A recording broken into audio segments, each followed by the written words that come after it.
And it looks like we are live. Give me just a second, guys. I'm going to grab all of our Facebook pages and everything and get everything ready to go.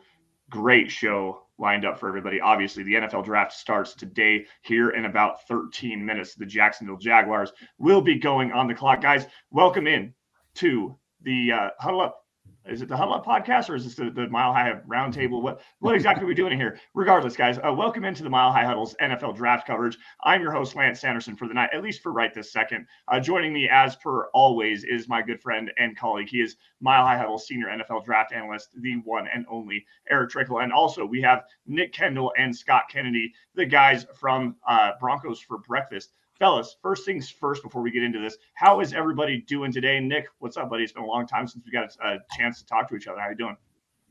I'm doing pretty well. Excited for this low pressure, no pressure night with the Broncos. More about cheering against the Chiefs and the Chargers today. That's bringing us together more than what the Broncos are doing. And also pulling for the Falcons for Scott's benefit here. Maybe they get a good trade down or something. But excited to be here. It's one of the best weekends of the year. It's an exhausting weekend. The next 3 days are going to be just a fever dream. But wouldn't do it with anybody else. And really excited for all the people coming in the chat right now. I see Paul's in the house, Kathy's in the house, Dylan Von Ark's in the house, Bobby's in the house. We'll say hello to some of you guys as we come in. But welcome in, guys. Draft day. Super excited for it. Yeah, same here. Scott, this is the first time you and I have been able to go live with each other. Eric, I think this is the first time you and Scott have got to go live as well. You're behind the scenes all the time. It's great to work with you. It's great to have you on together with us doing this as well. How you doing, man? I'm doing well. And just a programming note, we are simulcasting to all Falcons and to my YouTube channel, which has a lot of different fans because so many people come in for the Senior Bowl highlights that I've posted. So while you see a lot of Broncos colors and stuff, the Broncos aren't even drafting tonight, fellas. So this is going to be an NFL draft type of show. And we'll obviously talk a lot of how these things affect the Denver Broncos. But we're going to be talking a lot of Atlanta Falcons at number 8. See if they stay there. We're going to break down every single person you're looking at here is a huge fan of the process. Multiple mock drafts. They do big boards. We do all of that stuff. I was director of scouting. I always joke, I root more for the names on the back of the jerseys instead of the name on the front. That's not my joke, but I've taken it. So even though you might see a lot of Denver stuff, this is a programming note. This is all Falcons. This is Mile High Huddle. I am Scott Kennedy. That is Nick Kendell. That over there is Erick Trickel.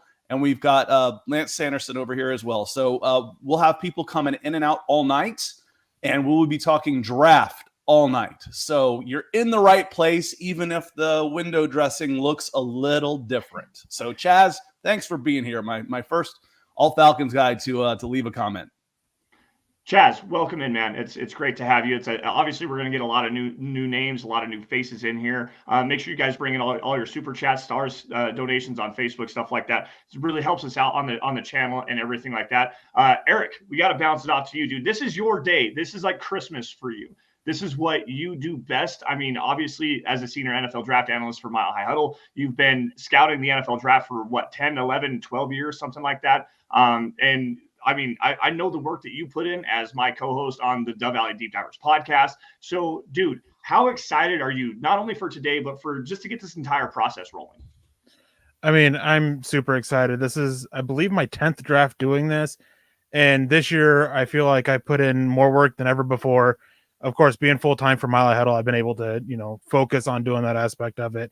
Super excited. And adding to the excitement is that I don't have to stress out about what Denver's doing for tonight. Don't have to stress out about the quarterback position for the Broncos or anything like that. It's, hey, we got Russell Wilson. We can move on and focus on other things and just sit back and relax tonight and talk about these players and their other teams and how they fit, and again, not have to stress out about the Broncos aspect of it.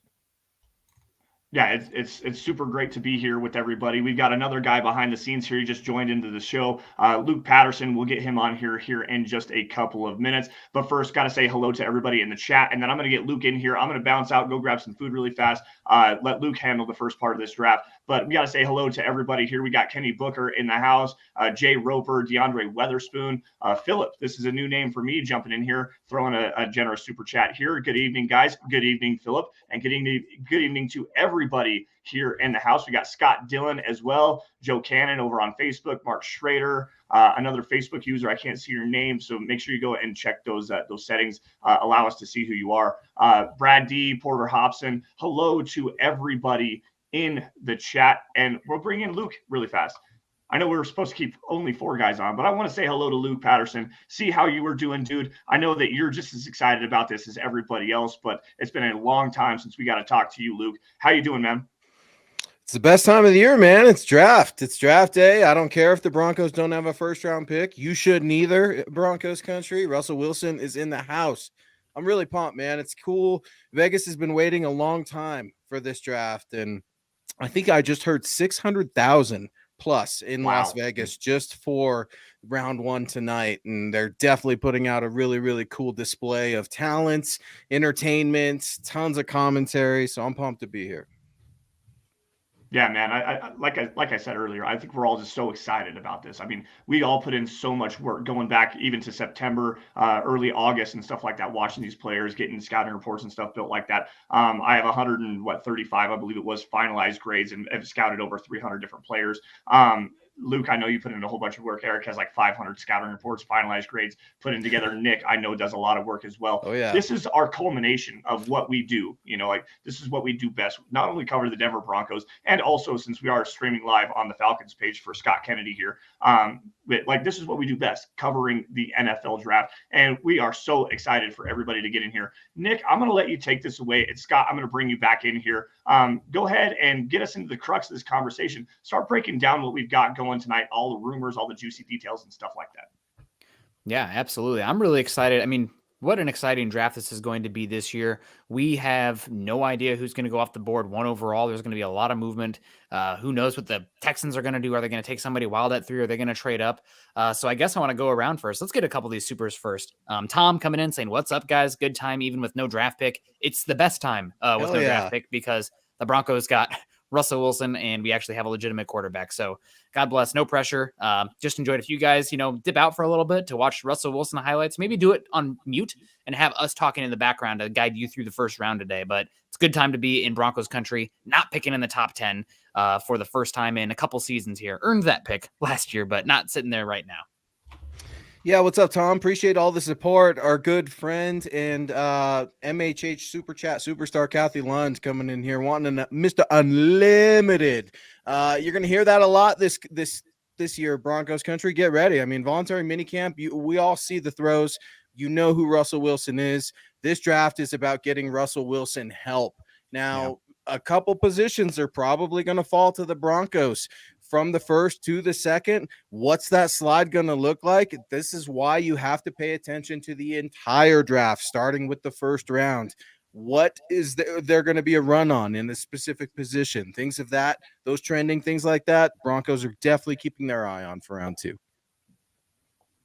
We got Paul coming in here saying the Los Angeles Chargers and the Kansas City please draft a quarterback, a kicker, and a punter tonight. Let's not leave the long snappers out of here. Let's see Kansas City back-to-back long snapper picks there. Maybe you can get in a fullback too. But yeah, thank you, Paul, so much for the support, the $10 super, and hope you're doing well out there in Boulderland. Good to see you, Paul. I'm really excited. So, Scott, we're coming up to it here with the Jacksonville Jaguars' first overall pick. Who's it going to be? Who is it going to be? Trayvon Walker. It seems like that's almost the consensus now. And Mark, I actually ducked out voluntarily. Lance put me back in. So, I'm fairly humble on stuff like that. Either that or I like to martyr myself. I'm not sure which one of those it is. But everything, as much grief as I give Todd McShay, he says 95% Trayvon Walker, then Aiden Hutchinson. After that, who knows? And I think that makes a lot of sense. I think that's how we could see it break down tonight. Trayvon Walker, what a rise that he has had.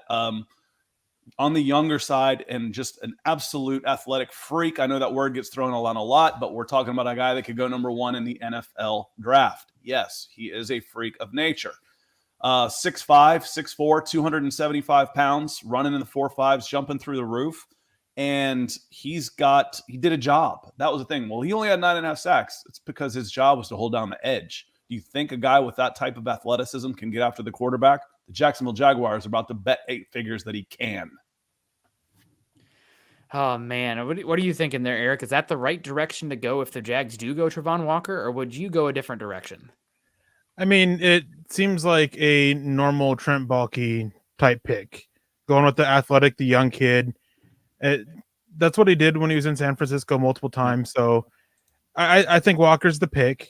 I don't think it's going to be Aiden Hutchinson. I thought that there might be some chance at offensive tackle, but I think that kind of went away when they extended Cam Robinson. But so we'll see how it turns out. As Scott was saying, he had a job at Georgia and he did the job and he did it quite well. He'll be 22 by the season's over. He'll just have turned 22, and tremendous athlete. I mean, you can't turn on anything about the combine, Google anything about the combine without seeing something about Trayvon Walker come up. And I think that there's the concerns about him as a pass rusher are a little bit overblown. He's definitely has the traits to be more effective in the NFL if he's used that way and not having to hold the edge like he was in college. So I like it. And a lot of people are talking about how he's only gotten this high before it. There are a lot of analysts that had Trayvon Walker in the top 10 even before the combine. Yeah. So it's not it helped him, but it wasn't this meteoric rise since the combine. Yeah, I love his hands. I love his reach. And, I love the fact that the Jaguars are going to, speaking of reach, the Jaguars, they're going to get a good defender, but let's not discount the fact that, Ashad Khan is just out of control. He's like the new age Jerry Jones. He's not allowing people that he puts into power to actually create a team. So while we originally thought Hutchinson initially, for me, I think I like him as a pass rusher just a little bit more, but Walker, man, he's looking sharp on the field, looking sharp off the field. I don't know if you guys saw him, man. He's looking like a Mississippi good looking dude, man, just a Southerner in this nice, I think it's like a pinkish kind of suit with the hat, the funky brim hat. And I mean, I like a guy with a little bit of style off the field too. Yeah, absolutely. And the thing you're talking about there with Trayvon Walker didn't have the production, obviously, at Georgia, but that was a case of I guess you can look at it as just too many guys. I would say the Georgia defense this last year was the defensive equivalent of that Joe Burrow, Jamar Chase, Justin Jefferson style of offense at LSU a few years ago. Just too much talent for one guy to really eat. And we kind of saw as a case study, Jermaine Johnson go from Georgia to Florida State, almost no production at Georgia the year prior, and then kills it at Florida State. I think 12 sacks is your ACC Defensive Player of the Year. I do think that obviously it is a little bit of a risk going for that home run swing with Trayvon Walker there, given you haven't seen his ability to corner. Already an elite, he can walk into the league and by the end of the season be a top 10 edge defender against the run, given his strength and his length. But pass rushers make money, right? That's where it is. So the Jags are banking on the upside there. It's a home run swing. I would probably would go Aiden Hutchinson or Kayvon Thibodeaux because I've seen their ability to corner a little bit more in production. That production there does matter, a little bit more pressure rate from them, but I totally get betting on the traits. If you're going to bet on the traits at any position, it's the defensive line, it's the edge rushers. So really curious to see what happens with Trayvon Walker. Shout out to Dane Brugler, who had Trayvon Walker, I think 6 overall on his first big board. And everybody's like, oh, what are you doing? That's terrible. He's not going to go first round. Might be going number 1 overall. Dane might have been underselling him there. Well, yeah. And then Matt Miller said the same thing today. I mean, just kind of echoing, a lot of these analysts and it's the week of lies, right? The day of lies and everything. We're about to find out the truth real soon. But when you start to see things like this come from so many respected names, I mean, you just can't help but feel the Jags are going to go that direction. And Trayvon Walker's a damn good player. Yeah, absolutely. Rodney coming in with the support. Thank you so much, Rodney. Coming back to Tom here. Tom, thank you so much for the support. He says, awesome. Thanks, and I wanted to shout out thanks to all of you for all your hard work with all the coverage, but a special shout out to Eric, all the profiles we're getting. Yeah, shout out to Eric. Make sure you guys are checking those out. If you are curious about any of these players, Eric started working on these draft profiles well before the Broncos traded back from 9-40, or not traded back, but traded away 9-40. So there's going to be draft profiles for everybody in round. Yeah, check those out at milehighhuddle.com. Lance Sanderson has a few up too. I've seen these guys we're putting so much content out there at milehighhuddle.com. And one of the coolest things about Mile High Huddle, there's no subscriptions, nothing like that. You don't need to pay to read our content. We love this. We're draft nerds, draft analysts, and we can't wait to get this going because it's time. I mean, it's happening right now. Cannot wait to see what the Jaguars do. I think they're officially on the clock. Tom, thank you so much for all your support. Yeah, and for those of you who want to check them out, if you guys go to my Twitter account, my pinned tweet actually has a link to a Google sheet that has the links to every single Mile High Huddle Finding Broncos scouting report that we have up. I knew that would be the easiest way to go find him. All right, programming note here. One of the things we want to do is we're going to give PFF a little love here because we're going to use them as our mock draft simulator here, except we're not going to simulate. We're going to use those to keep track. So it'll look a little bit like this as we're on, and we'll be able to keep track. We'll make picks as they go along, and we'll keep track of best available per PFF's board. So we will be talking about what makes sense, who is gone, who's on the board, and it'll be a nice, easy way for us to keep track for everybody. Wanted to say hello to some folks coming in. Jim Gauger. It almost looks like Googer with like a cougar almost. But Gauger, possibly, that's a newer name for me. So appreciate you coming in. It's a salute. Who do you think the Broncos take at 64? I think after Zach and I went for about 70 minutes yesterday and finally got to the topic, I said Abraham Lucas might be the best pick for me at right tackle. That is realistic for the Denver Broncos at 64, but I don't know that he's going to be there at 64. I certainly wouldn't let him slip that far. That's for sure. Well, you're going to see teams reach for quarterbacks, right? It happens every year, and it's going to happen this year. I mean, Malik Willis has, I think, all the talent in the world in this class. He's got to be leading. Kenny Pickett's, behind him, but you're going to see teams reach. It happens every year. When that happens, players fall. We don't know if it's going to be offensive tackle. There's a buttload of those edge rushers. I mean, crazy things happen every year, but quarterback going to go off the board more than one, more than two in round one. And that leads me to a pivot that I'm really fun to talk about now that the Broncos aren't in the scenario, but who's the first quarterback off the board and where are they going? I don't know. I know Lance is probably itching right now. The Texans might take Malik Willis at 3. Who knows? But they should. If they were smart, they should. I totally agree with that. Malik Willis could go from 3 to 30. Yeah, 3 to 50. It's the weirdest thing. It is the weirdest thing. That's again. It's like we might. It's like everybody says. Well, this might be a spot for Malik Willis, or can insert quarterback name here. Everybody drink. We're all going to be running to the bathroom every 15 minutes because if there's a run at quarterbacks, they could go quick, or they could just fall. They could just free fall and literally into the second round because most of these guys in a normal year are second round at best quarterbacks. And Andrew, what's up, MHH fam? Thank you for the stars, Andrew. It's NFL Christmas. Just hoping our brother teams don't get better gifts than us. Peyton needs to hit this on the draft, but I talked about it's like, my little brother got a better bat than I did, but I swing the bat better than he does. So it doesn't really matter. So this is Christmas. And then we'll see how it goes from there. And Wyatt Horning coming in also with some stars. He says, Nick, where's our guy Tyler Linderbaum go? Man, I think he's going to go early, round 2. I wouldn't be surprised if one of these teams like the Jets or the Giants who maybe don't take an offensive lineman with the first 2 picks there end up taking him. Obviously, the Jets have 2 of the top 6 first-round picks there. You also have a team like the Browns Cincinnati at 44. Bengals. I think the Bengals maybe at 31 will take him. I'm hearing more Logan Hall love there at 31. It's either cornerback or a pass rusher at 31, which is probably smart of them. Hard of me to disparage Tyler Linderbaum, but I'm still a positional value guy at heart. But I think his floor is pick 44 overall with the Cleveland Browns in that outside zone scheme there.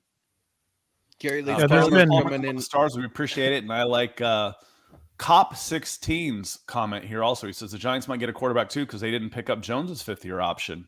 So I think they did the smart thing here, honestly. They can tag him if they need to. They can tag and sign him rather than commit to him. There's no need to commit to him right now. Yeah. Hey, play on a contract here. Get it done. And you'll make $25 million. Actually, I'm sorry. Top 5 for quarterbacks. You'll make $40 million next year. What's up, Rodney Garcia? Coming with the stars. Thank you, sir. Yeah, awesome. So, Luke, who is the first quarterback off the board? Where are they going? Malik Willis, Carolina. I could see Matt Rule trying to reach. I'm not saying he should. I'm not, but I don't like Matt Rule. I've made that known ever since I saw him in bed at the Senior Bowl. I just don't think you can coach and govern a team the same way that you did in college, Matt Rule style, in the NFL. Grown men do not respond well to getting yelled at, especially when they're elite talent in the National Football League. So I could see him reaching. His job is on the line. Otherwise, it's back to college if you're Matt Rule. What's the best way to do that? You try to attach yourself to the most dynamic quarterback in this class. Yeah, 100%. Eric, what do you think? You're probably as plugged in as anybody. I'll maybe call a shot here. I'm going to say Kenny Pickett surprises us at 6 because the Panthers kind of poop themselves after 3 of the offensive tackles come off the board, or the rumors of Evan Neal with the injury knocking him down, with Cross going off the board at 5 and an offensive tackle at 3 or 4 before that. So what do you think, Eric? I mean, there's been a lot of Kenny Pickett love coming out of Carolina, and Matt Rule has a connection to him. So we could see it. I mean, I would go Malik Willis there, but it wouldn't surprise me at all if it's Kenny Pickett, the first one off the board at 6. I don't think we get a surprise at 3 or 5 with one of the quarterbacks going there. So 6 is the first spot, I think, unless somebody manages to trade up. And there's quite a few teams trying to. The New Orleans Saints have been linked to trading up, Pittsburgh Steelers, a few other teams, and they're supposedly looking to move up for either an offensive tackle or a quarterback. Rock Chalk Broncos coming in with, I think, our very first super thanks. Not just the super chat and the support, but the super thanks is a new feature that is available on the MHH channel.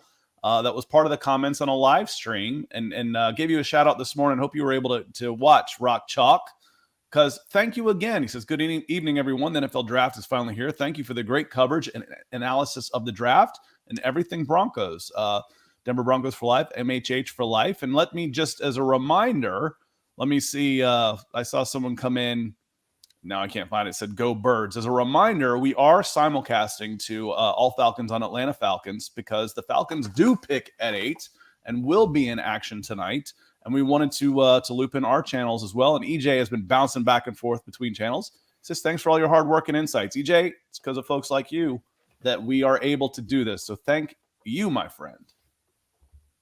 Scott, no one's caring about the Falcons right now. I had to say it, buddy.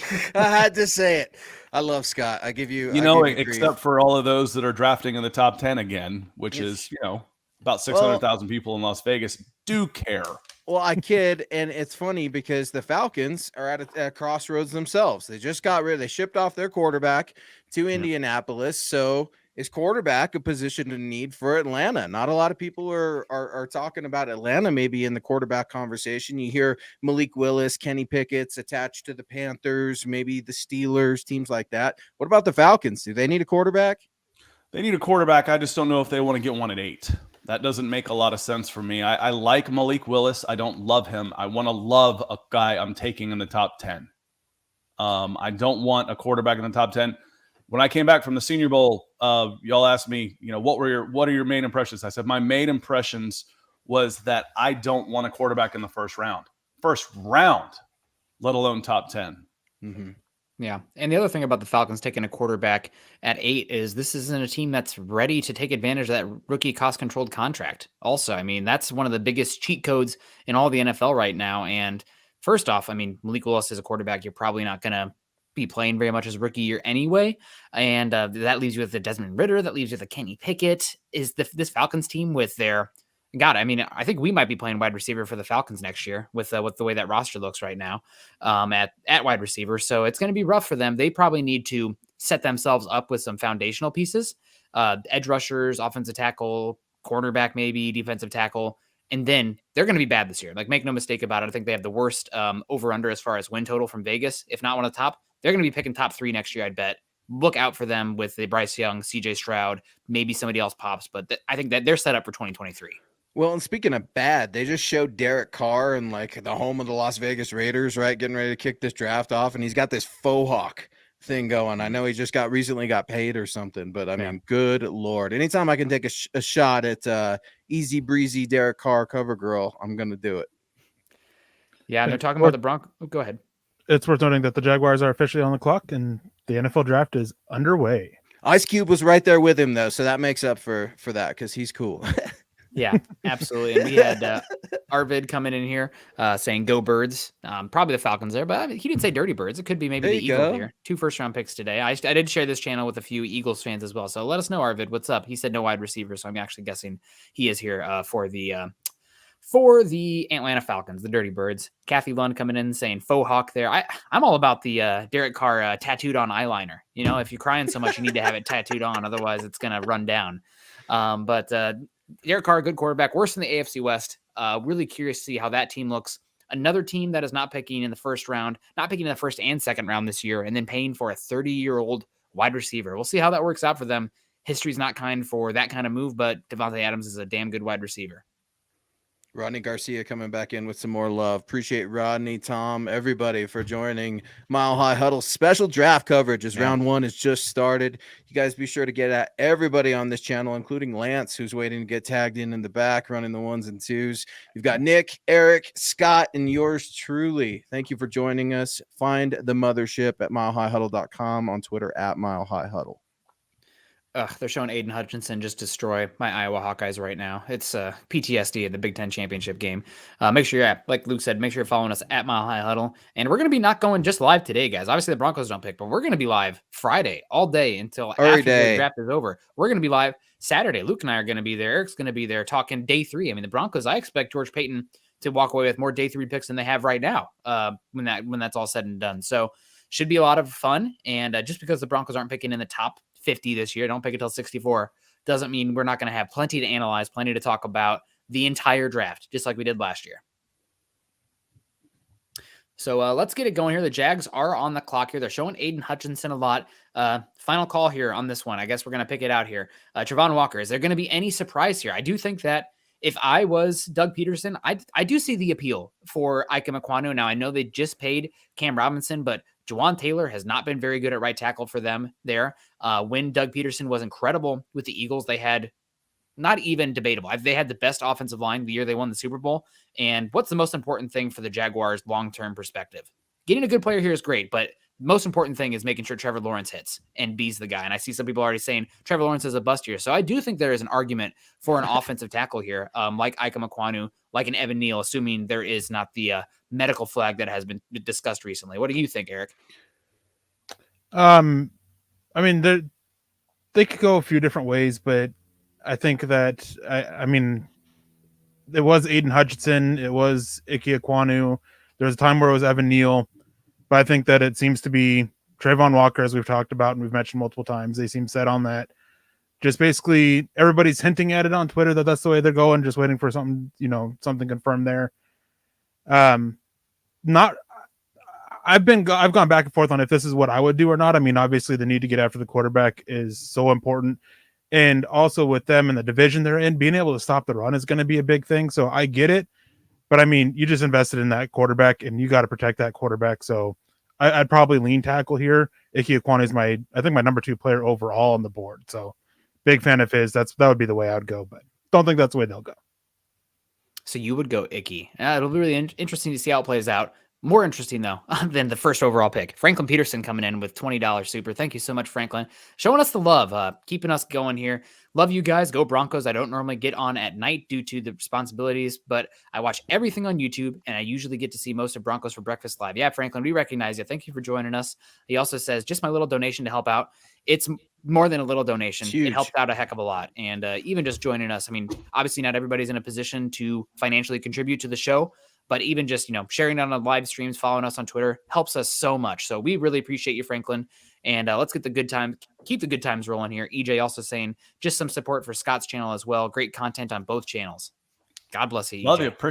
Appreciate you coming in. I can look over. I'm keeping an eye on this channel for the chat right now. It's just me and you, EJ. I saw Eric Miller come in as well. But if you're watching on my channel, hit the comments. There's enough time between while these gas bags are going for me to jump in a chat too. So there's enough time for me to do that. And what doesn't show up, what I'm definitely keeping an eye on, is someone like Michael Ranquillo coming in with what would be a big orange super chat on Facebook. So thank you for the stars, Michael. Huge, always supportive of everything we do. So thank you so much. We've got to be getting close here. It's got to be, the pick has to be coming in. The pick is in. The pick's in. And they showed the war room for the Jaguars, And going up to this, there seemed to be a big battle going on between the owner and general manager and the coaching staff. Between, Doug Pederson, wanting an offensive guy, and it looked like the coaching staff was a little unhappy, whereas the front office and the owner were a little happy. So that should give an idea on which way the pick is. Pass rusher, so 2 or 3. It sounded like the ownership was more interested in Aiden Hutchinson. Sounded like Balky was leaning in on the Trayvon Walker hype, and not the offensive line. That's okay, Jags. They might be able to find an offensive lineman of quality there with their round 2 pick. I know they took Walker Little in the 2nd round last year, who was a pretty high pick for them, and obviously paying Cam Robinson as well. But got to keep Trevor Lawrence upright. It's the franchise sinks or swims with him, so we'll see. Michaela Parker coming in. Good to see you, Michaela. I know she's mostly on the Huddle Up shows with Zach and Chad, but Zach and Chad are live in Vegas, so she's going to have to deal with us tonight. Good to see you, Michaela. Saying, anyone notice the Jags owner con looks like Gargamel from the Smurfs? My God. I think he's also got a little bit of a Ron Jeremy thing going on, if I'm going to be honest. Like, you know what I mean? Like, he kind of like that greasy hair. The mustache does him no favors, but the man's got money. Yeah, he does. Good mustache, I gotta say. And I know that his son has been the one that's had some issues. Is it a good mustache? If you can grow a mustache, then it's a good mustache. I'm in. My wife absolutely hates them. So Lance is out here rocking the good mustache too. I can see him. It's a shout out to Lance. Give me a thumbs up. I love saying Hutchinson, which makes sense because fantastic if that's the case. Because Todd McShay said it was 95% Trayvon Walker. It's gonna be Walker. It's Trayvon Walker. It's Walker. I feel bad if it's Hutchinson. It's confirmed. Really NFL tweet on NFL and the Athletic has gone up. It's Trayvon Walker. Okay. It's Walker. Right. Okay, so I can click on this officially. This is how we're going to keep track of it, y'all. All right, so the buzz was real for once. Today, we finally found out. So I can go Trayvon Walker and hit draft. Lock it in? Lock it in. That's Trayvon Walker, defensive end, Georgia. All right, let's kick this off. Let's do a round table. Nick, let's start up top with you, and then we'll just go all the way in order. What are the Jacksonville Jaguars getting with Trayvon Walker? I mean, a pterodactyl dinosaur on the field with his arm length. Just what an unbelievable specimen as far as the athletic traits that you want. And length matters so much. I mean, you guys are going to hear me say it 100 times on this show. Percentile and arm length. Trayvon Walker is up there 95th percentile and above with the arm length. Came in, I think the Georgia played 285 just a couple years ago, got down to about 270 this year. So he's got some inside-outside versatility as well. They're going to have to work on some twists and stunts with him, I think, early on while he develops his hand rush plan, because I think he's much better linearly attacking the quarterback right now. But an athletic freak, I think he's going to be a really fun pairing there with Josh Allen on the other hand, who's more of that classic, more speed style stand-up edge rusher, with Trayvon Walker being more hand in the dirt. And they bet on the traits. We'll see if it plays out for them. I do think that people keep talking about Walker. He's definitely going to be a bust. Maybe not worth the first overall pick if he's not going to develop into a pass rusher, but he's got an amazingly high floor as an edge setter as well. Like even just that, it's going to be day one. He's going to be one of the best edge setting run defenders, versatile defensive linemen in the league. So I don't hate the pick at all. I remember after the combine, I was very upset because there went my dream of the Broncos taking him at 9. The dream turned out much better than that. The reality turned better than the dream, but good pick. I'm excited about it.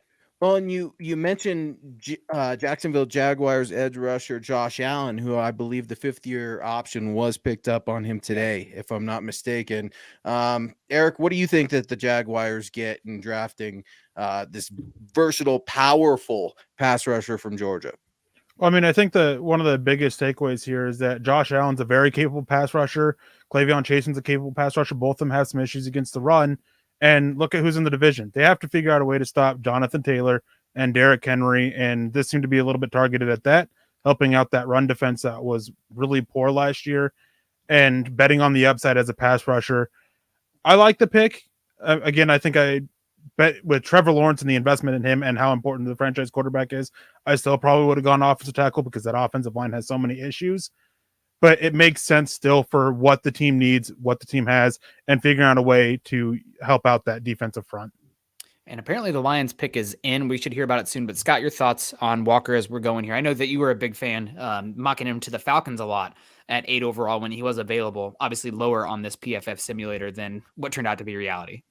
Yeah, and I want to say to Broncos Sunrise, you know, we the man of many names, many faces coming in, but the Sunrise that Orange always stays coming in with the big orange super chat.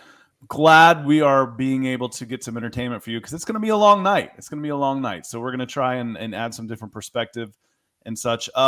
Trayvon Walker. You think about Aiden Hutchinson, it's like, oh, he's safe. He's better than that. He's a really good athlete.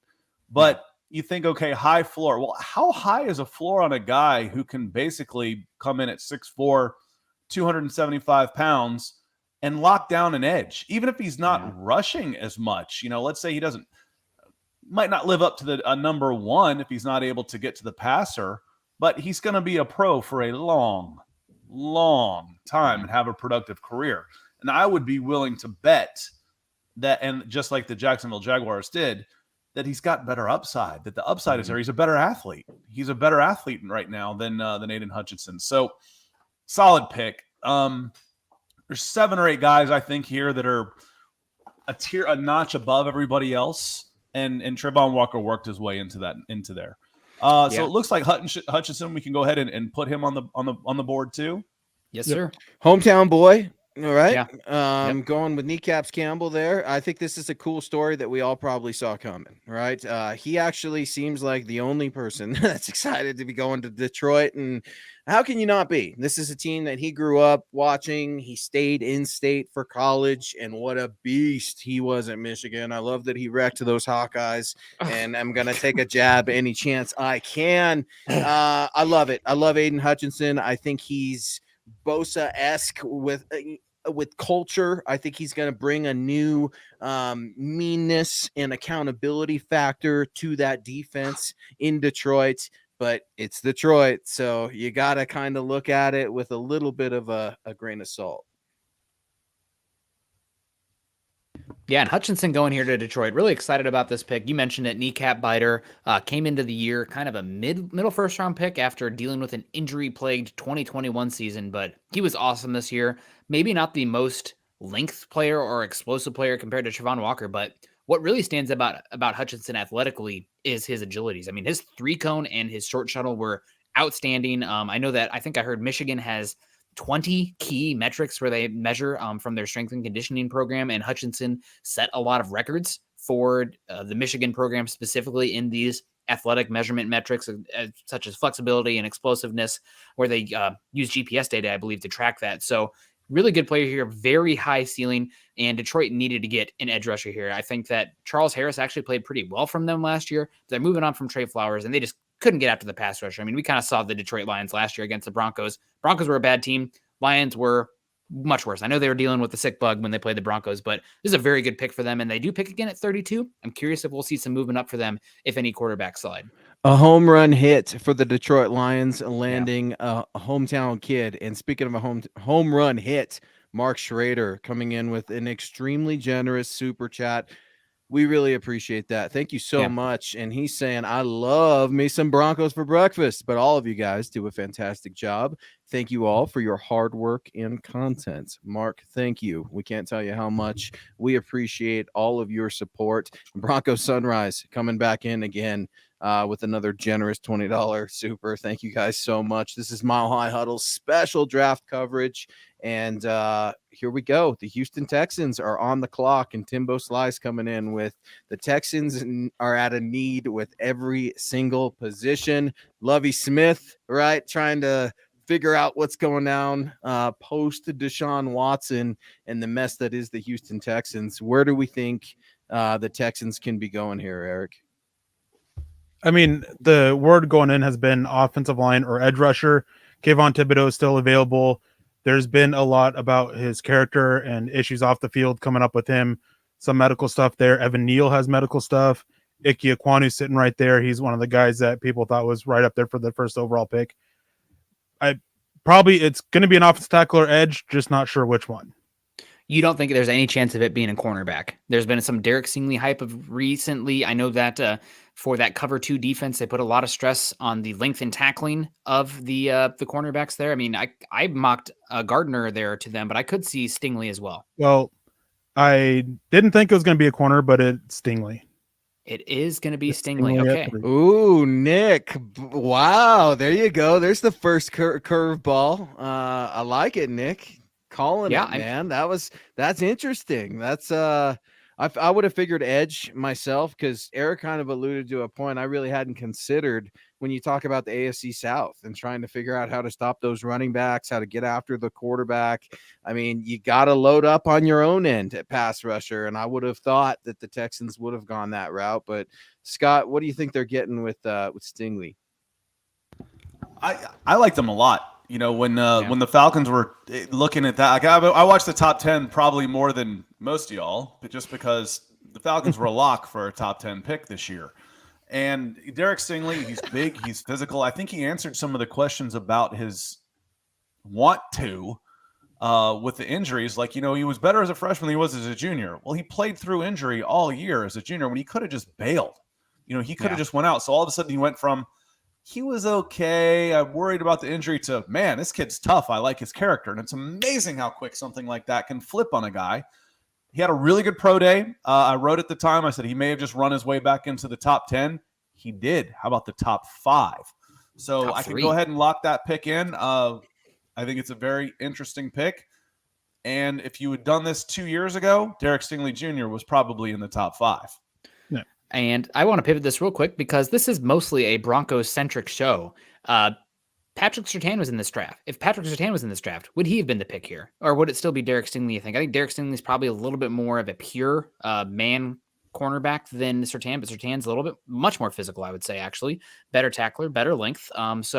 Better instincts, I would add too with PS2. Yeah. I think, and you know, that's splitting hairs, because I really like this kid out of LSU a lot, but I don't know, Eric. It looked like you wanted to weigh in real quick before I spit some knowledge on the Jets. Well, I mean, last year everybody knows that I was a little bit lower on Patrick Surtain than most of the other guys here, Luke, yourself included. Mm-hmm. But this year, he would have been my top corner. I wasn't super high on Stingley, and it wasn't because of a tape. It was just because throughout the process, there's been a lot coming up about some issues from the injuries that he had and being lingering concerns there.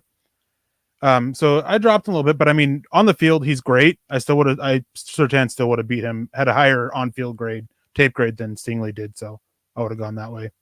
So I think it's interesting. Yeah, it's interesting that they went corner. But you got to know Lovey loves that D, and he wants to get an answer for some of the quarterback changes that are going on in the AFC South.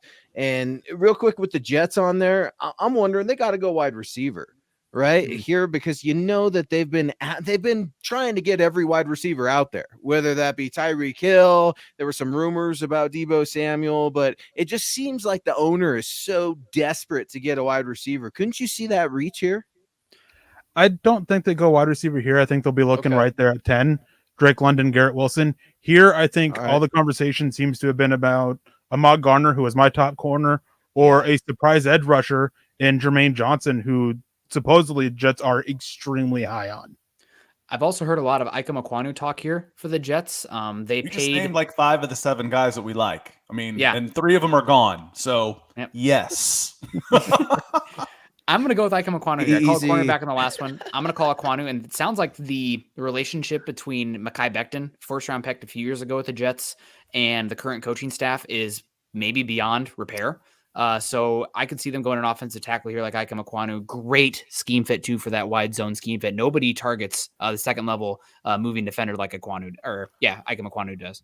So that brings me Timbo Slife coming in on Twitch saying, Scott, I know everyone's giving the Falcons a wide receiver, but what are the chances of them going quarterback? Now, I went and looked this morning, and between NFL and ESPN, it was actually 4-3 edge versus wide receiver. So it's not quite everyone. It might be everyone else, but on those between Kuiper, McShay, Jeremiah, Bucky Brooks, Charles Davis, that group, it was actually 4-3 edge against wide receiver, but they could go quarterback here. I think the best case for them is that every quarterback is there at 8 and someone trades up to take one because they put out enough smoke that they're willing to take a quarterback. It wouldn't surprise me. I wouldn't want them to take a quarterback at 8, but it wouldn't totally surprise me if they did. I just don't think they should. Like I said, I don't think there's a first-round quarterback in this draft, let alone a number 8, a top 10 quarterback, for goodness sakes. So something Nick said, I wanted to ask Nick, but he jumped out of here. I think we're getting Lance in here. So I'll ask Luke and Scott.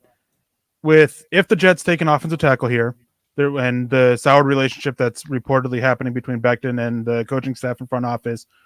On the Broncos aspect of it, should they be looking at Mekhi Becton? No, I don't think so. I think that they've gone as far as they want to go in free agency with the offensive tackles, and I think George Payton, he's constantly talking about character.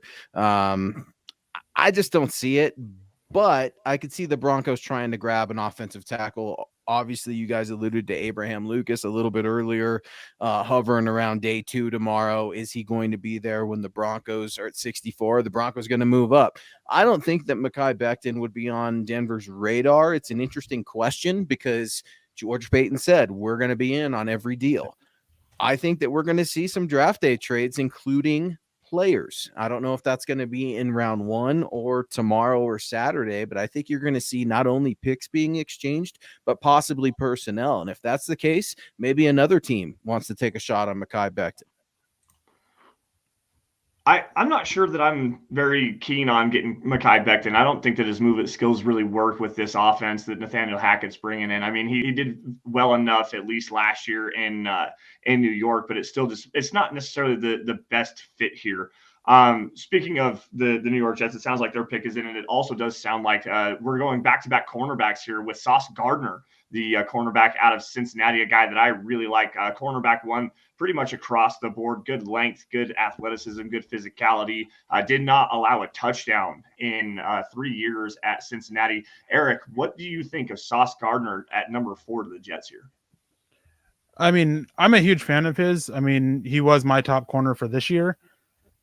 He's got some technical issues that need to be cleaned up. One of his biggest is that when he presses, he has such a wide base with his press. He's got to be a little tighter with that, and his footwork overall needs to be a little bit tighter. But I mean, he's a baller. I mean, he's a dog. He's a ball hawk. He consistently goes for it. He wasn't tested all that often at Cincinnati. He has the makings of a shutdown corner in the NFL. It's just cleaning up a few technical aspects to his game that really doesn't need a whole lot of work to actually get cleaned up. Yeah, I can't wait to see what he does with Robert Saleh. I mean, this is a guy that just loves defense and he loves players. And this feels to me like a very hand-picked player from the head coach. And I agree with you guys. He was my top corner as well. 6'3", 190. Would like to see him put maybe just a couple pounds on that frame, kind of lean. And they'll do it. And that's what they do with these rookies too, especially when they get into the league. They feed them and they're going to eat well. But it's just one of those things where he's a 4-4 corner. I mean, you can't coach speed, and he's able to move, use those lateral hips, has great click and close. Sauce Gardner, absolutely love the pick for the Jets. Scott, what do you think? Hitting the button. Say what? I said, I'm hitting the button. Here we go. Locked in. Sauce Gardner locked into the New York Jets. And speaking of New York, I believe the Giants are on the clock. Here we go. Now, the Giants we talked about earlier, they've got a lot of needs, right? Not picking up that 5th-year option on quarterback Daniel Jones. When or if they go quarterback, I mean, they're sitting at 5-7. Where do we think that would happen here? 5, 7, which quarterback would it be? What other positions of needs are we looking at for the New York Giants? Let's just kick it off right. Round robin, however you guys want to do it. What are the Giants looking at? I think they're looking at tackle. That offensive line's been an issue. I think they'll look at a quarterback at some point. I think that the name to watch is Sam Howell or Matt Corral comes early 2nd round, maybe trading up into the late 1st or even trading back from 7 and potentially getting one. But I think right here, there's 3 tackles. 2 of them I think are realistic options here. So I think they'll go tackle, I'm pretty sure. I'm with you on that one, and I just got to say, God dang the Houston Texans for ruining my 3-pick parlay on the exact order. I had them taking either Ikwonu or Evan Neal, put money on both of those, and they decided to just kind of screw everything. They also screwed my Derek Stingley over 9.5 on his draft position as well. So I lost a lot of money here tonight, guys. Not for real though. I do think that the Giants do go with a tackle here. I think that it's probably going to be Evan Neal. From the sound of it, that seems like the guy that they like, despite the injury concerns. I would also give a shout out to Charles Cross here. Because they desperately need to increase that pass protection. And Charles Cross is arguably the best pass protector in this draft class. Maybe not the best in the running game, which doesn't necessarily fit well with what Brian Dable wants to do in that power scheme, but he's at least serviceable enough. He gets out there, gets in the way. But you really got to protect the quarterback. Daniel Jones, and honestly, I think that quarterback for the Giants at 7 is a realistic possibility as well. Been putting that out on Twitter here over the last couple of days. Malik Willis. If there's any coach in this league right now that I trust with a raw, big-armed, athletic passer, it's Brian Dable. And that would be the guy to me, that would shake up this entire draft. Nobody's heard any of that buzz. I mean, there's probably a negative % chance that it happens, but Malik Willis to the Giants is a very intriguing option to me. I like it. Nick has given us some obvious points that you might have missed as we are just rapidly going through the draft here. But the first 4 players, all defense, right? Who says that defensive players are devalued? No, the Giants, man, offensive line, you guys have all hit on it. They need help. You need offensive tackle, you need offensive guard, you need center, and then you look at linebacker and edge. But quarterback, that's the thing that wins championships. And by not picking up that 5th-year option on Daniel Jones, that says a lot. Maybe Daniel Jones gets moved in a draft day trade. Who knows? That would be intriguing if they went Willis and then went Daniel Jones and moved him to Carolina. Maybe even Houston. Ooh, to Carolina or Houston or Seattle. Seattle, maybe. Seattle needs a quarterback, and who knows what's going on with Baker out there in Cleveland. I mean, weird things happen, especially in the first top 5, and it looks like the pick is in for the New York Giants. Eric, what do you think, man? I mean, I was just going to say I don't want Daniel Jones in Seattle. I want Baker Mayfield. I want to see that quarterback room of Baker Mayfield and Drew Lock. That's Geno Smith. And Geno Smith. Don't forget Geno Smith. Just see how it works out. That's competition. That's a lot of eccentric personalities there. I mean, Drew Lock is what is it that they're calling him out in Seattle? He's authentic or something like that is their talking point out in Seattle, with Drew Lock. He's not this corny guy, this guy like Russell Wilson, who's out there, creating catchphrases like "let's ride" and stuff like that. Apparently that's a thing on Seattle sports talk radio. So I don't know, but if you get Baker Mayfield, I mean, the guy grabbed his junk on live television in college back at Oklahoma. That guy's cocky and arrogant as it all comes. I mean, and then there's Geno Smith, this soft-spoken, quiet guy. That's an eccentric quarterback room if you've ever seen one. Do you guys remember? The Giants pick is in, and the slide for a certain edge defender is kind of coming to an end. So they're waiting on tackle. So they're going to go on the defensive side of the ball, which was another big need for them. Is it Kayvon Thibodeaux here? Call it. It's Kayvon Thibodeaux. Wow. Oh, okay, interesting. So Panthers at 6, Giants come right back at 7 and showing that edge that they have got to get a pass rusher back in the division. Man, I love it. I can't wait to see some of the Giants-Cowboys games now. The Cowboys have a great offensive line. Dak knows how to move around, but with a number 5 overall pick, you are going to be expected to come in and get sacks immediately in this division in big-time games, a big-time rival with the Dallas Cowboys. Eric, what do you think on Kayvon Thibodeaux here? Why is the fall ending here with the Giants at 5? I know that there was some rumors going around about him having some attitude issues, but is there anything else that you can kind of glean from the stuff that you've heard from the people you talk to? I mean, I think that attitude stuff, it's a matter of who you talk to. Some people, they weren't going to be rubbed the wrong way by him, because that kind of seemed to be what it is that he wasn't the person for everybody, kind of like myself, that he rubbed some people the wrong way. And seems like the Giants were a team that they're perfectly fine with that for what he brings on the field. I think that if the picks 3 and 4 were offensive tackle, I think they go offensive tackle and wait on edge a little bit. But I think with 3 tackles on the board, picking at 7, they will either try to use that to get more out of moving down from 7 for a team looking to get up for an offensive tackle, or just take their offensive tackle then. Yeah. Scott, this was a guy that was widely linked to the Falcons there at number 8 overall. Kayvon Thibodeaux, obviously the Falcons need a lot of different things. Quarterback is definitely in the conversation here, wide receiver, but Kayvon Thibodeaux is a guy that was widely linked to the Falcons for several weeks now, even going back to the Senior Bowl. How does this affect the Falcons moving forward? Well, 6 months ago, he was the number 1 overall pick. Right. So I think the team that was doing the most bad mouthing was probably the New York Giants. They're trying to tank him down and to get him to. To me, it's pretty ridiculous. I think they got good value here at 5. How does this affect him? What it does is it push Ikwonu and Neal 2 spots, 1 more spot closer. So those are I think I mentioned 7 or 8 guys, including Jermaine Johnson. If I'm looking at the board here still, we got the Panthers on the clock. I don't want Cross at 8. Ikwonu would be okay. Evan Neal would be good. Kyle Hamilton would be good. And Jamison Williams would be good. So there are 3 picks and 4 players to choose from at least without having to go wide receiver. So I think they're in really good shape here. But we have a phrase here of in the South in Atlanta of calling falconing it up. So they've got a really good chance to falcon this thing up at number 8, but we will see. I got to give a quick shout out here to Jeremy Tollefson. He's trying to send in a super chat. No money, but go Broncos.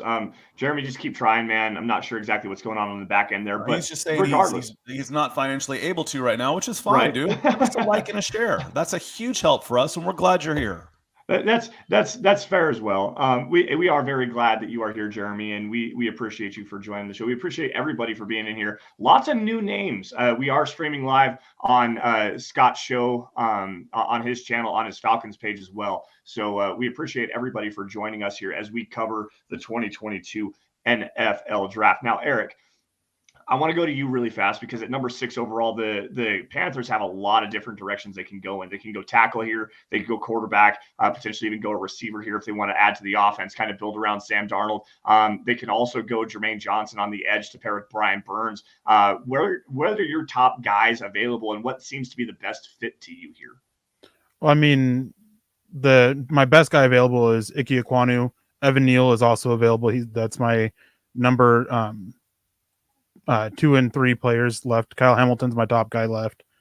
I mean, I think that at this point, after listening to what the Matt Rule and their new general manager, whose name escapes me, after listening to their pre-draft press conferences, it seems that either offensive tackle or quarterback, and so they have their pick of the litter of both of those. So I think that's the way they go, and that's what they need the most. I mean, Sam Darnold, they didn't.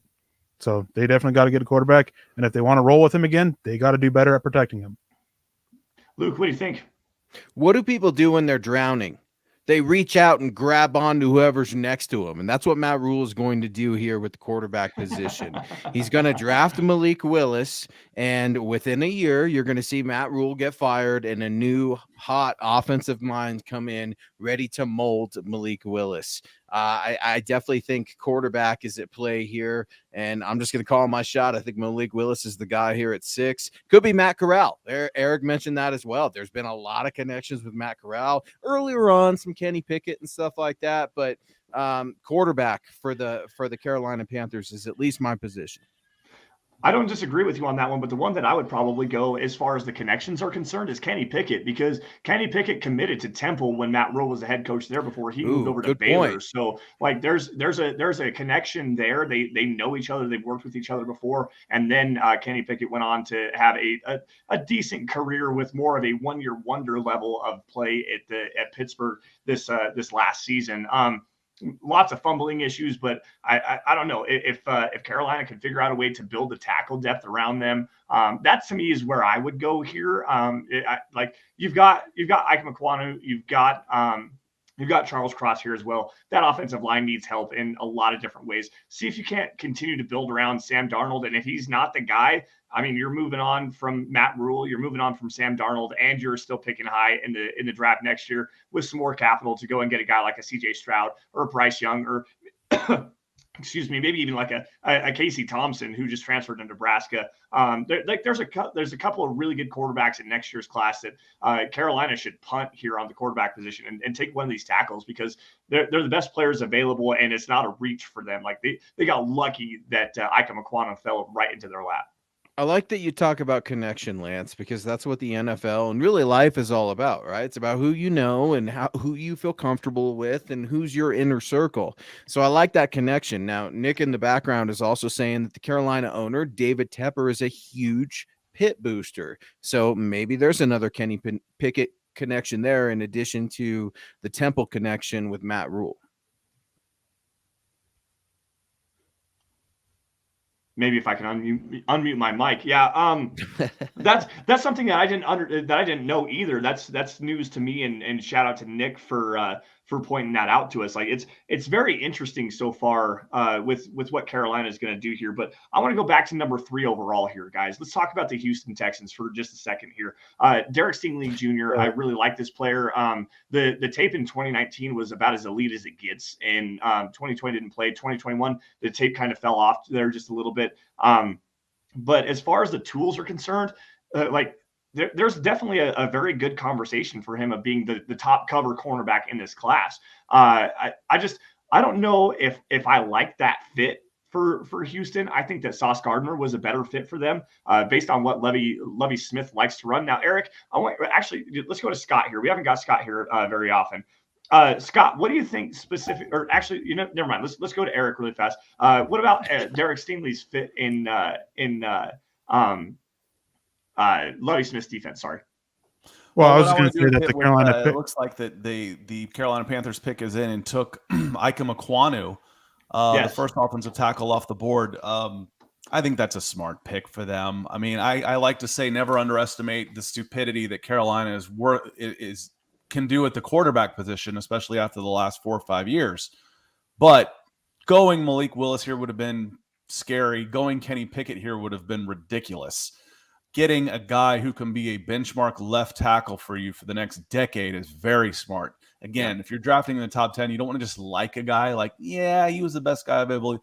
You want to love a guy. And I know you want to talk about hometown, NC State right there. Raleigh's not too far from Charlotte, maybe an hour and a half. So good pick for them. I do like it. I do like the fact that Evan Neal, that's the one that surprised me. We talked about Kayvon Thibodeaux in his slide. The one that surprises me is that Evan Neal is still available. I thought he could go as high as number 1 overall, and now he's sitting right there at 7 for the New York Giants, and it makes a lot of sense for them to take Evan Neal right here. Yeah. There has been some talk about Evan Neal having some injury history that could slide him down the board, but really shout out to the Panthers here for taking a left tackle here. And a really funny, interesting statistic here is Jordan Gross, offensive tackle there for a number of years for the Carolina Panthers. He was just inducted pretty recently into the Carolina Panthers Hall of Fame there. Really good left tackle for them. Since he retired in 2013, the Carolina Panthers have started a different offensive tackle at left tackle every single year, which would be a decade of new offensive tackles every single year. What a wild statistic. They got a guy who's going to be playing there for the next few years at least. And I just want to say I'm really glad to see Ikwonu be the first guy taken. I remember, what was it, back in November or December, mentioned him to Nick, and Nick was, arm length. But it's great to see him go. I mean, he answered those questions at the combine and everything. So I'm glad he is. I'm a huge fan of Icky. He was one of the guys before Denver was picking at 9. I started hoping he would fall there. Big fan of his. I like what he'll bring for Carolina. Now they just got to figure out the quarterback. Yeah, and they don't pick again until the 4th round, maybe. So might be Jimmy Garoppolo, Baker Mayfield, same, who knows, season there in Carolina. We also got Nathan coming in saying it's just really echoing how bad this quarterback class is this year. Yeah, are we going to see one go in the top 10? All I know is thank God the Broncos aren't sitting there looking to take a quarterback here at 9 overall, because would have been painful. We would have been starting to talk ourselves into it. I know I was starting to talk myself into Malik Willis there potentially at 9. God, it's so much better to have Russell Wilson here. So quarterbacks keep falling. Don't worry. A lot of them are going to be picked before the Broncos pick at 64. But this class is as unfortunate as we kind of alluded to in a year ago, where not a lot of guys stood out. None so far in the first 6 picks. Yeah. Wyatt Horning jumping in here asking, where do you gentlemen think that Baker Mayfield goes? Man, that's so tough to tell. We were just talking about him to Seattle. But with Carolina not having a lot of draft capital, I don't think that that's the way that they go. I mean, honestly, they got They got Ikwonu there just now, and it fills a huge need there. But they have nothing to give unless they're going to start giving a bunch of players. So I think that Carolina is probably out on the Baker Mayfield deal. I don't necessarily think that they have anything to give up for him. Seattle makes the most sense, quite honestly. They've got plenty of capital. They've got 40 and 41 if they want to give a second-round pick. I think they got 2 third-round picks in there as well. So they've got plenty of stuff that they can give up to get Baker Mayfield in there and compete with Drew Lock. That would be the way that I would go. Eric? One thing I think that has been reported is that before making the pick, the Carolina Panthers spent a good portion of their time on the clock trying to move down from number 6. Seems like that they're willing to try to get a little bit more capital, let the offensive tackles kind of go a little bit, and or settle with the quarterback. Didn't happen. They just didn't get any offers they liked, and so they ended up going with Icky. Yeah, really interesting to hear them do that. I mean, glad for Icky. Sounds like he's a really intelligent kid, been there at NC State for a few seasons, but it will be interesting to see how the board falls now. The Giants are back on the clock. They had been linked pretty heavily to Charles Cross. If Evan Neal does have injury issues that have cropped up that could push him down the board some, wouldn't be surprised to see Cross here, especially now that the cornerbacks are both off the board. Scott, are there any potential surprises here other than the 2 offensive tackles where you could see the Giants going? Oh, we talked about quarterback, right? As a possibility, but it seems like it's got to be one of the 2 tackles. You made a good point before you came back on, just saying that they're picking twice. 2 out of 3, the tackles are there. So look for them to go possibly in a different direction at 5, then come back and take a tackle at 7. Let's beef up the trenches. You got 2 top 10 picks in a trench-heavy draft. Let's get an edge on this side and a franchise left tackle on the other. Man, you're set up pretty well. Now, again, talk about the quarterback position. You've hedged your bets for next year, where you might have to jump back in and get a quarterback next year when it should be a much better class, or you can go and hit the free agency or trade, because we've seen now people are willing to move quarterbacks. It might cost a lot, but they might have a lot. So I think it's got to be offensive tackle right here. I wouldn't be – that would surprise me if they went in a different direction, unless you go wide receiver. This is where the first wide receiver could come off. And they have reportedly been shopping Kadarius Toney. Kenny Golladay was one of the worst singular contracts handed out 2 off seasons ago. It's definitely possible. Wide receivers are going to come off the board here pretty soon. So far, every single pick has been a position of value. We haven't seen any defensive tackles or linebackers or safeties or running backs or anything like that. It's been positions of value. Wide receivers would make sense coming up next. And I want to get to this by Damon Rattler here real quick, saying funny how some people think the quarterback class is weak. Watch one of them become the next Brady or something. Quarterback, we're judging these quarterbacks as prospects, but understanding that it is a projection. It's kind of like investing, right? Like, oh, this is a pretty safe stock. Doesn't mean it's not going to bottom out. You're going to lose your investment later on, but we have an idea going in as far as prospects. This is a pretty weak class, and the NFL seems to agree because so far 6 teams have gone, no quarterbacks taken. How long's the wait going to be? We're fixing to find out. So when the Giants were on the clock at 5, they seemed to be having a debate about which way they wanted to go. And they got Kayvon Thibodeaux at 5. And the other guy they were debating about, they just got at 7 with Evan Neal, the big tackle out of Alabama. And so much for those injury concerns. I mean, Scott kind of made a joke earlier about the Giants leaking out the character stuff with Thibodeaux. Maybe they're the ones leaking the injury stuff with Neal as well. So this actually goes back to a conversation really fast with Neal being the pick here at 7. I thought he was going to go at 5, but Eric we kind of exchanged some mock drafts the other day, back and forth, and I had Charles Cross going at number 5 overall to the Giants, and Eric said, watch out for Charles Cross to be the tackle that's starting to fall. And look at where we're at here. Number 8 overall, obviously the Falcons on the clock. They could potentially use an offensive tackle here as well. So Charles Cross is definitely a name to watch out for. I've seen him fall in multiple mock drafts, especially from guys like Joe Marino at the Draft Network or Kyle Krabs as well. I think Dane Brugler had him sliding there for a little bit as well. But Charles Cross dropping all the way down into the teens. Like, this is something to maybe keep your eye on. Scott, what do you think for the Falcons at 8, though? This is your time of the show, dude. Is it? I would probably go Kyle Hamilton right here. We had a choice of several players, and it came down to Kayvon Thibodeaux and Kyle Hamilton yesterday when Nick and I did a full 32 pick mock, and I went with Kyle Hamilton. He's from Atlanta, went to Marist High School, which is about 15 miles from Mercedes-Benz Stadium. He is a team captain at Notre Dame. I'd guarantee he was a team captain at Marist also. 6'4", 220 pounds. So he's a jumbo safety that you move around and do a lot of things. Is it the best value position? No, it's not.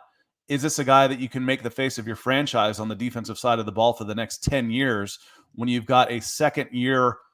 And really, for me, it's really their first year because now Matt Ryan's gone.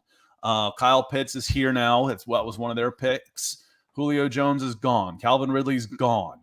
It's now a relaunch of the Atlanta Falcons, and you can do it with a guy like Kyle Hamilton. So I like that pick. If they don't go that way, I'd probably go Jermaine Johnson at edge.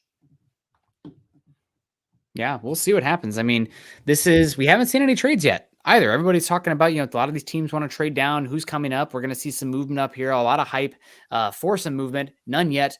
I'm hoping that we see a flash here that the Falcons are now off the clock and somebody else has come up, because this is a Falcons team that is probably a couple years from competing again, let alone contending.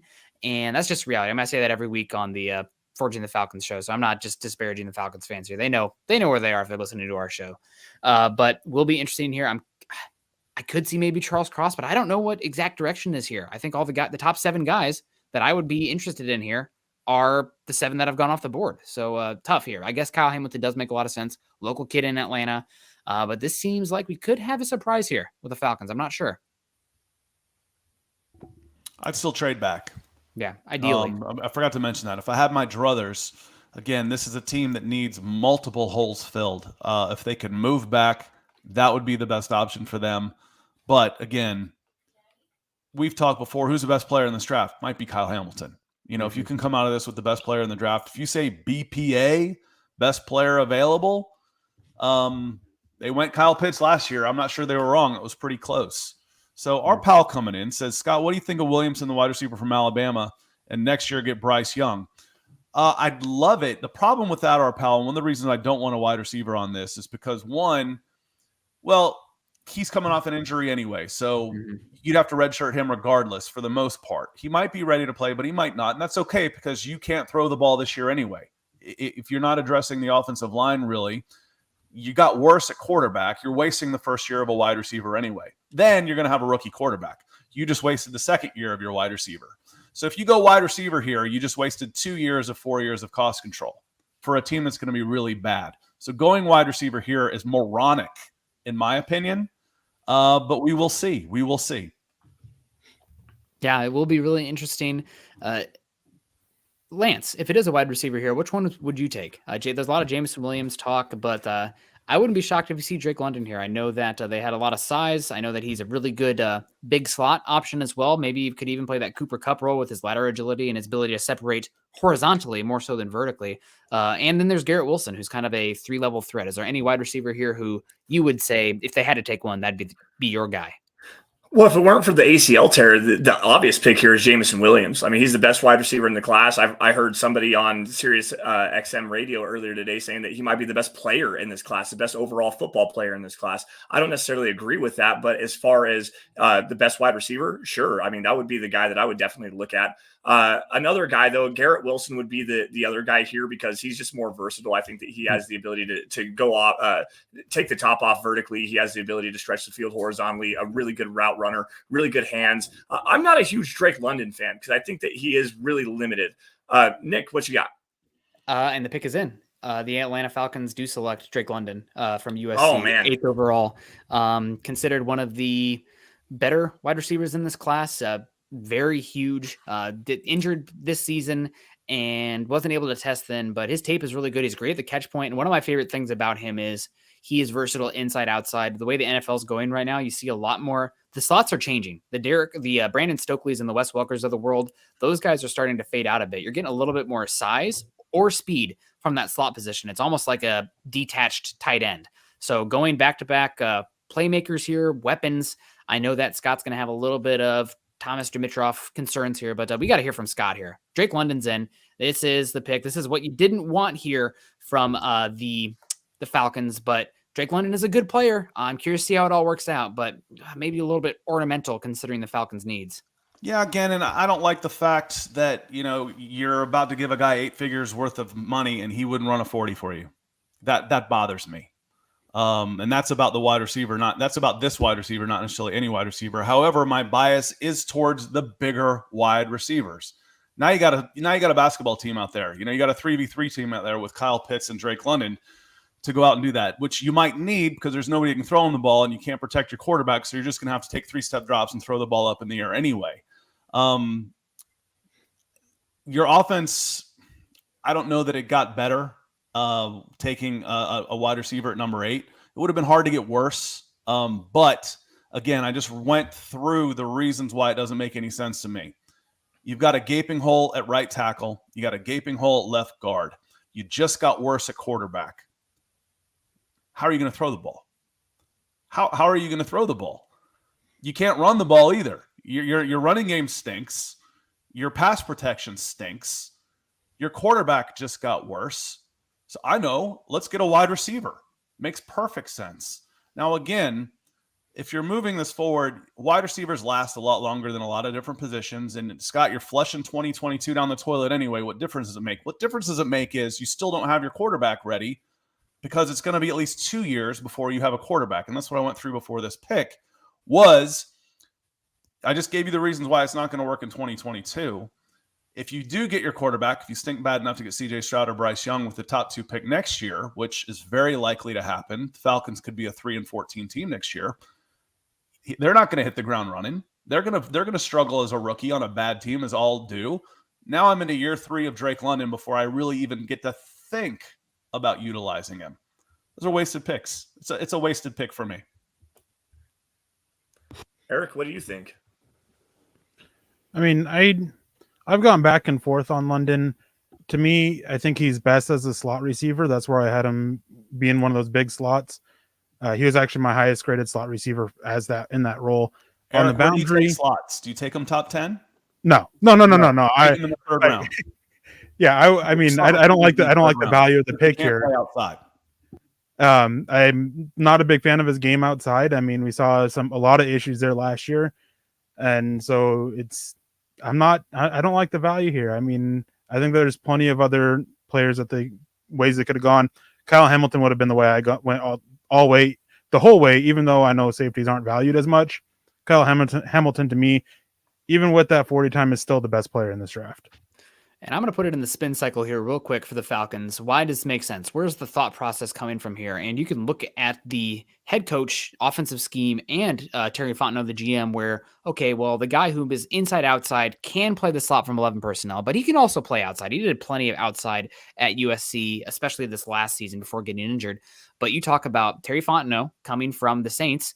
The big guy for the Saints for a number of years was Michael Thomas, who dominated from the slot, from that big slot position. And then you also have Arthur Smith coming from Tennessee, who A.J. Brown essentially kind of played that big slot as well at 220. So I do see that, and more, I think some of the top slot receivers this last year, Tyreek Hill earned a lot of slot snaps. Devontae Adams earned a lot of slot snaps. There's more value to have in the slot if you can isolate those guys. It's not that he's just a slot guy, it's that he can do that. So again, it's not the pick I would have made. I would have been trying to trade back or probably have taken Kyle Hamilton there. Like you guys mentioned, maybe even a Jermaine Johnson or Charles Cross.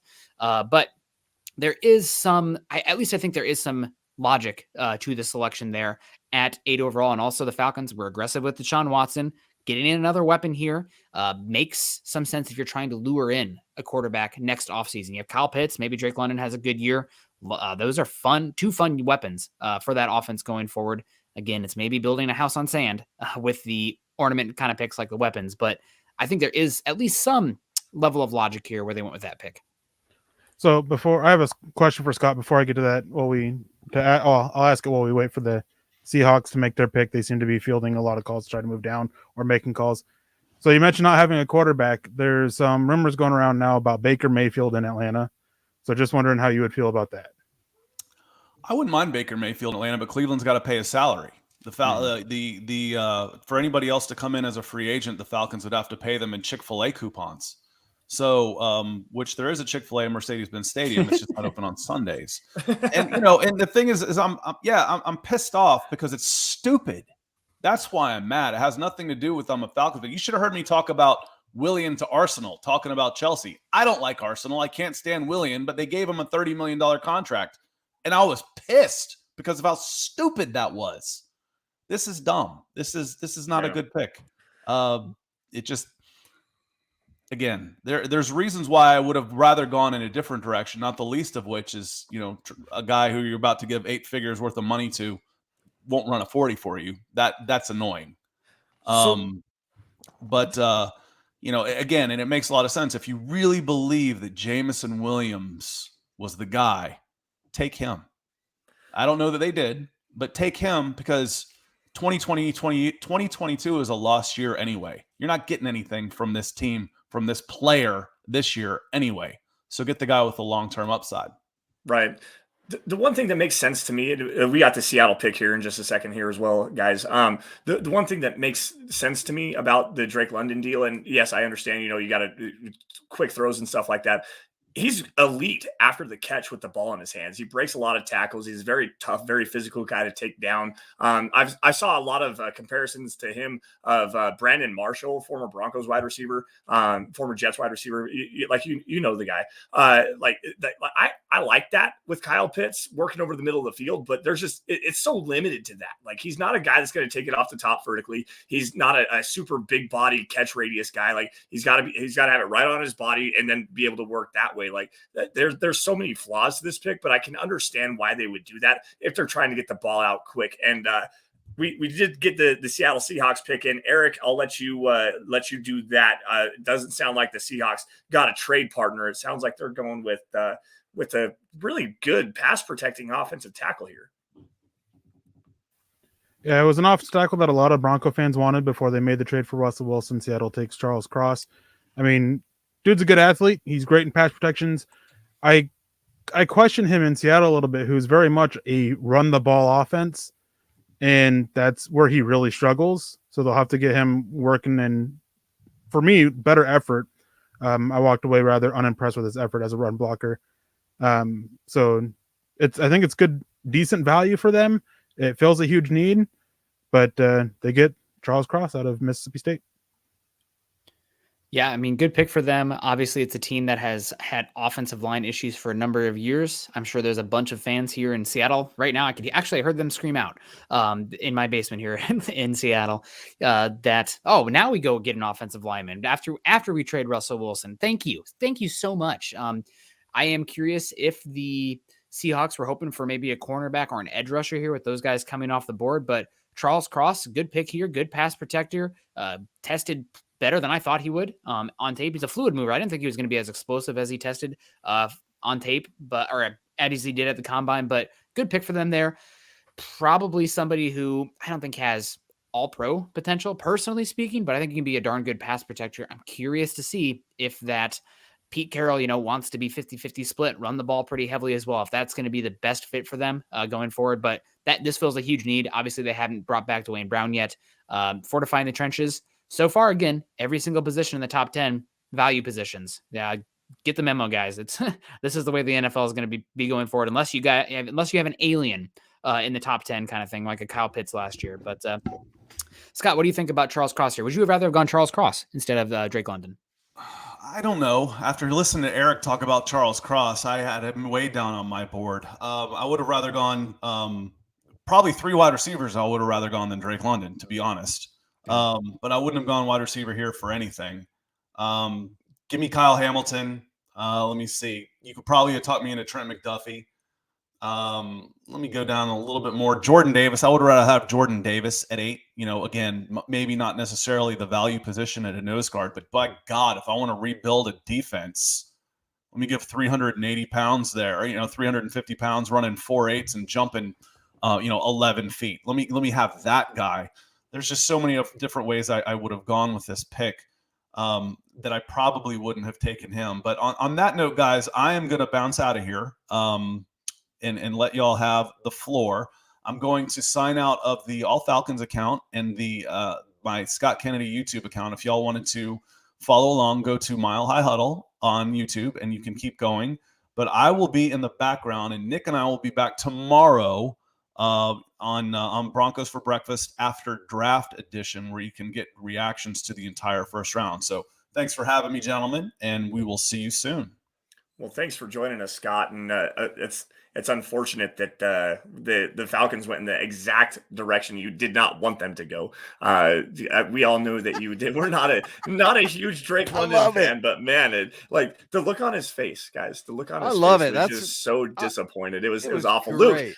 Luke, we got you back in. Eric had to run to the bathroom, do some business really fast. He'll be back here in just a second here. Yeah. But Luke, your reaction over the last couple of picks here. We got Kayvon Thibodeaux. We've got Ikwonu. We've got Evan Neal. Obviously now with Drake London.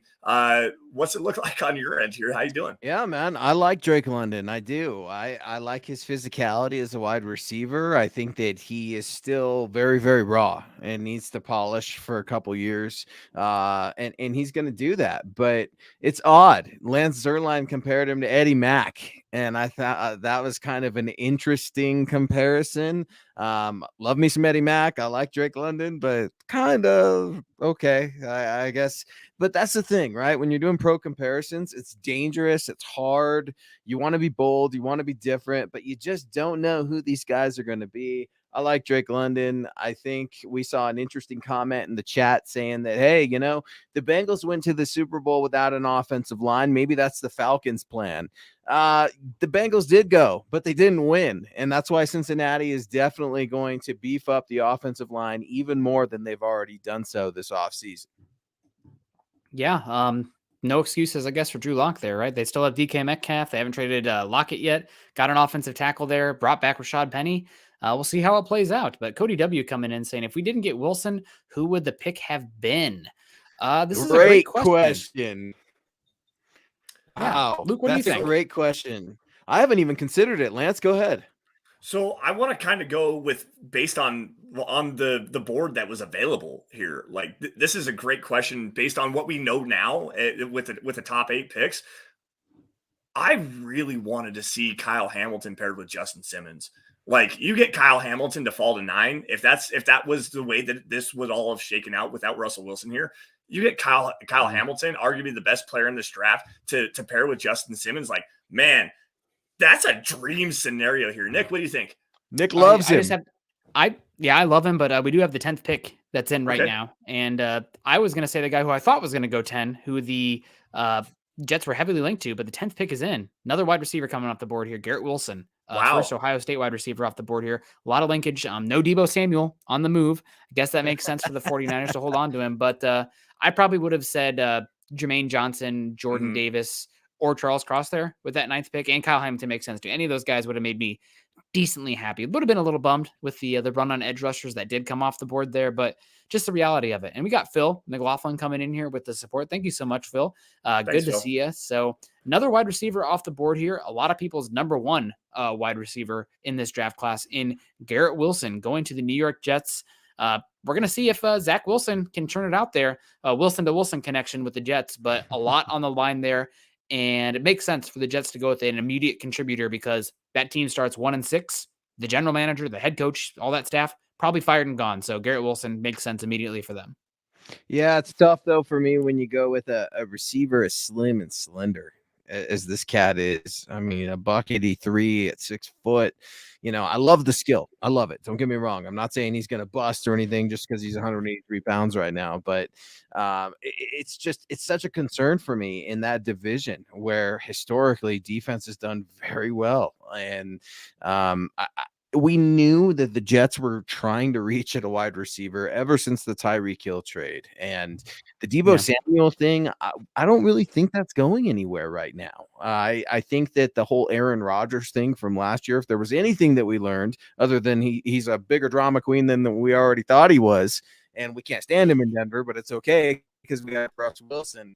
The thing that we learned is when players are trying to get this emergency exit in the draft, it doesn't always work out that way. It takes longer to find a partner. And as Eric and you guys have all been alluding to, some teams are trying to trade down and some teams aren't biting. And we have yet to see a quarterback go off the board. You have a ton of linemen going, whether that's edge rushers or you're already getting offensive line going now. So it's interesting to see a draft where you don't have quarterbacks within the first 5 picks. You're coming up on the top 10 and here we are, still no quarterback. So I think it's just a testament of how accurate the forecasts for the quarterbacks in this draft class really are.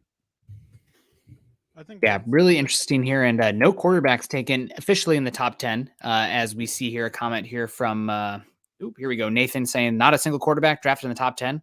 LMAO, yeah, thank goodness. Broncos getting out of the top 10 there this year. We'll see what happens, but now we have the 11th overall pick, the Washington Commies, the Washington Commanders. No, it's a trade. Eric, we have a trade. God bless. That's awesome. Let us know. Let's kick it over to Eric with sports. What's going on? I haven't seen who it was that they're trading. It looks like the New Orleans Saints have moved up for it. Is this where the quarterback finally goes? Ooh, what quarterback though is the question? Malik. Is it Malik Willis here? Yeah, I feel like it has to be Malik Willis here. Either him or Matt Corral. I don't think that they're interested in Kenny Pickett. Do you move mountains for Matt Corral though? I mean, I'm curious to see what it's move mountains. We don't even know what the compensation is going to be, but oh man, here we go. First trade. What do we think? All the tackles are off.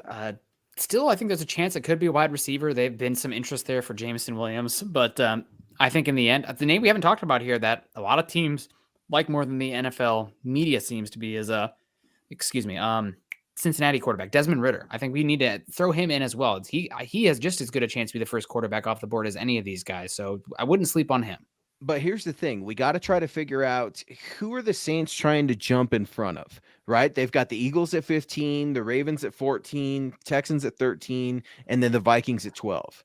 So when you start looking at positions of need, I mean, are the Texans wanting a quarterback at 13? And is this why the Saints feel like they have to leapfrog Houston? Baltimore doesn't need one. The Eagles seem okay with Jalen Hurts.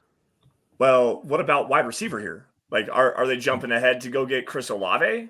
Like, we just saw Drake London and we saw Garrett Wilson go. Like, the Saints or like Jameson Williams. Like, this is definitely an opportunity for them to go and get a wide receiver that they desperately need to have. So there's a lot of different ways that this can go. Yeah, 100%. I think it's going to be in the quarterback in the end, and I'm just going to say Desmond Ridder. I got a gut feeling this could be I could be an idiot here in 10 seconds. I was an idiot 10 minutes ago when I said that the Panthers were going to get Malik Willis. So, hey, man, this is the draft. Here's the thing. And I don't know about you guys. I'm just going to throw a quick question. I can't stand it when people call the draft a crapshoot. We don't know what players are going to produce or anything like that, but so much studying and effort and work goes into this. Don't call it a crapshoot. That just pisses me off. Yeah, a lot of work. If you put a random stranger on the street drafting this kind of thing, and then an NFL general manager would mop the floor with him, no doubt. But it's definitely it's volatile and it's a projection. But who knows? The Saints are trading up, and CC is in the house, maybe breaking the news here, saying traded up for Jameson Williams. Wow, we will see if that comes to be. Trading up for a wide receiver would be interesting, no doubt. I love Jameson Williams. It's worth noting the Saints managed to keep their other pick. They're sending a third and a fourth rounder. Wow. Wow. That's a great move. Like, and that goes to show, like, we were talking about this earlier with the rumors of Kansas City, like with Kansas City, potentially trading up. Like, it may not take 29 and 30 to trade up into the mid 15s, there's an opportunity here with this draft class being as weak as it is on the top side. Like, it's super deep, but nobody wants to trade up. So, like, if you're going to get anything, you're going to need to get a pair or three of like the mid-round picks to be able to get somebody to actually jump up and get you. If they're sending a third and a fourth, Eric, is that what you said? Third and a fourth, yeah. Yeah, like that's perfect. That's great value for the Saints to go up and get. If it is for Jameson Williams, that is a steal there. Like, they needed him to fall a long way. I know Philadelphia was potentially interested in him there. Maybe even Houston at 13. Like this is a good move for them because they didn't have to give up number 18 overall to do it. Yeah, no doubt about that. Still waiting for the official confirmation here on the pick. Still could be a quarterback. CC leading us astray. CC, what are you doing? No way they traded for Jameson, he says here later on, but will be interesting. No doubt. Let's recap so far while we're waiting for this one to come in. I just got to say that the draft season, I was curious if it was going to be all the buzz and the different opinions while we led up to the draft held up being true, or if we were going to revert back to pre-end of the season combine hype. And I guess Trayvon Walker did rise. That's our post-season hype coming on. But Stingley going top 5. Thibodeaux going top 5. All these guys that are good.